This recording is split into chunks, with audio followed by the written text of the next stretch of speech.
Are you ready to add a boost to your self-worth? In this video, I'm going to share with you 3 game-changing tips that will help you feel more confident. If you apply these to your life, it will change your situation and how you feel about yourself. And really watch this video a couple of times if you can, and it will help you to kind of integrate this way of thinking into your life and train yourself to be more confident. But not just skipping on to more videos and more videos. You have to kind of get these principles right first. So I'm Paul Campbell, and for over a decade, I've been helping people with these issues and helping them to transform their lives. And I use advanced psychology techniques to do this when I'm working with people. And today we're going to focus on how to rebuild your confidence, the basic principles, the 3 tips, my top tips that I think if you apply them will add value to your life. And you have to kind of integrate them into your life and really kind of write them down and start rewiring your brain to think like this. And the first tip I'm going to give you is rewrite your story. Most of what's holding people back in their life is the story in their head.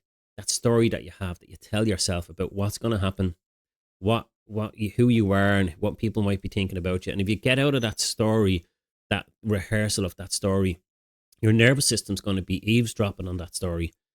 So if you listen to someone when they're not confident and they're talking about how they feel, just listen to their story and notice, is it a good story or a bad story that they're telling themselves?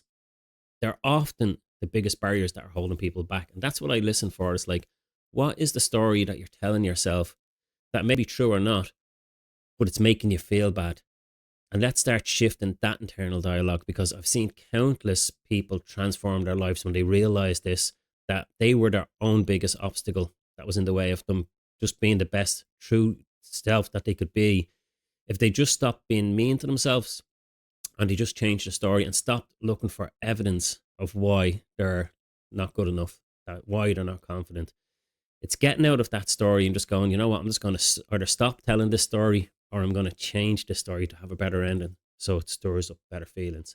So I'm going to go into tip number 2, and all these kind of tie together, they'll knit together. If you go over them and look at them again, you'll realize that they're all connected. Tip number 2 is evidence breeds confidence. And here's the truth. Your confidence comes from evidence. Every small bit of evidence that you include in your mind builds proof that you've got the capabilities to meet people, to talk to them, to go into that meeting. Especially for men over 40, it's crucial to recognize your achievements, because they do forget about them. If you look at a man when he's stressed out and he's worried and he's not confident and you're trying to talk him into doing something, he's like, I don't know, I don't want to go. If you just notice that, especially for men, I noticed this, is that they get to a stage in their life where they forget about all the achievements that they've made. They stop recognizing their achievements. Just stop for a moment and take stock of how far you've come, because this is how it works. If you stop and you do a little review of, like, I've gotten this far in life, because you've made it this far in your life, and that automatically gives you more skills than you realized. It will make you aware in that moment, hang on, I've been through other stuff before, tougher than this, and I'm still here. I've made it this far and I'm still alive, which means I'm successfully still here, which means you're successful, because the only way that you can fail is if you quit. And since you haven't quit and you're still here, that means you're successful. You're successfully still here. So you've gone through challenges in your life to get you to this point. How did you do that? How did you get this far in life? Like life is not easy, but yet you're still here. And think of all of the times that you've gone out and you've been out with people, or you've gone into meetings and you still survived at the end of it. It's like, so what? I got through it. I'm still alive. And that's all your brain needs to know, is that, are you still alive? Did you make it? Is everything okay? Are we safe? And if you just take a moment to go back and just, reevaluate and just take into consideration, you start to include all of these things that you've been through in your life. You're stacking the deck for your confidence. And your brain in the background's going, oh, we've done this before. This looks like we could do it again based on all of this evidence that you're including now that you forgot about completely. And if you just take a moment to just be with yourself and go, I've gotten this far in life. I'm doing all right. I've made it this far. Not many people do. You did it. And some people quit along the way, but you didn't. You're still here. So if you include all of that evidence, it will start to make you realize that you've got more skills than you're actually giving yourself credit for. And your brain is listening, and so is your body. If you listen to someone that's not confident, they're not doing that. They're not including all of the things that they've been through. They're thinking about all the things that went wrong. And it's just a shift in your storytelling inside your head, and being able to stop and look at the old story and get an old story from the past and start to include the good parts of that, how far you've come to get to this point, then you'll start to realize you've got the skills to be able to do the next thing. And that's what's going to be the driving force behind you.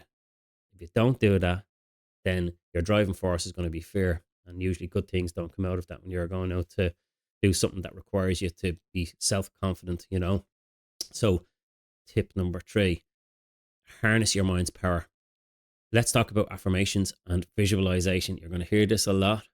These aren't just feel-good, hairy-fairy techniques. They're scientifically backed. They're tools to rewire your brain.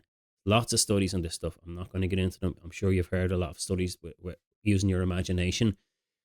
Do this on purpose. Use these tips by just imagining that you're going to nail a presentation or speak up at the next meeting. By just imagine it in your mind.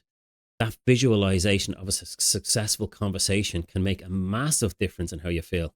By just imagining yourself engaging with someone and imagining yourself making all of the right choices and doing the right things and coming out on the other side and feeling incredible. If you imagine that in your mind, this mental rehearsal will significantly impact your emotional state and your confidence. These affirmations are powerful and people have forgotten to use them because they're not using them right.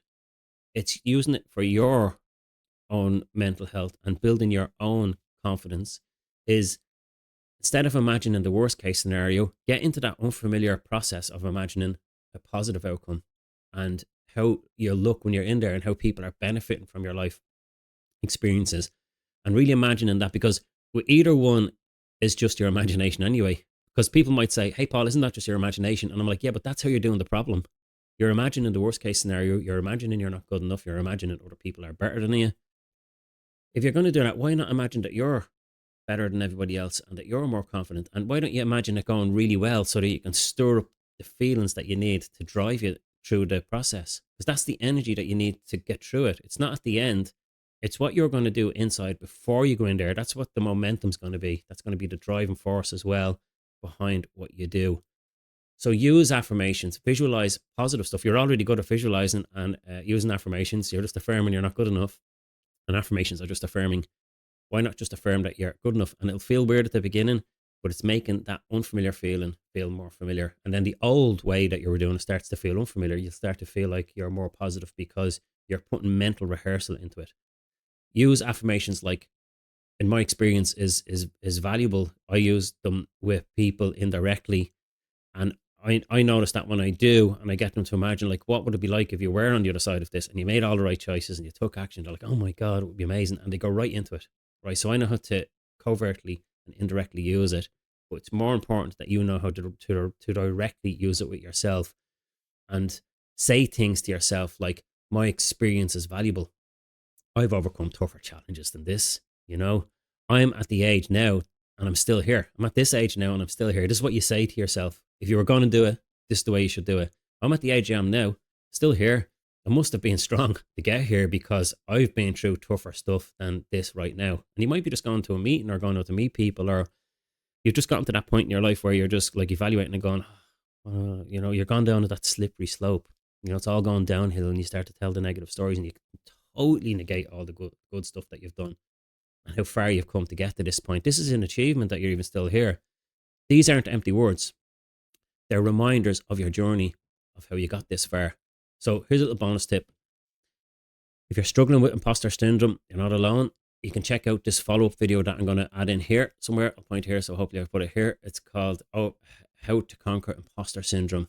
And for more insight, you want to watch that video, you can just click on it and it'll give you a little more tips on how to get over imposter syndrome and how to change your story. It'll just go a little bit more into detail in this video. And remember, these tips are powerful. Just write them down and just start to include them. Watch this video again and just remind yourself that these are the main principles. That if you get these right and you just rehearse these, you don't have to do all the other stuff. These are very simple principles and they might seem too simple, but sometimes the most simplest things can actually help you.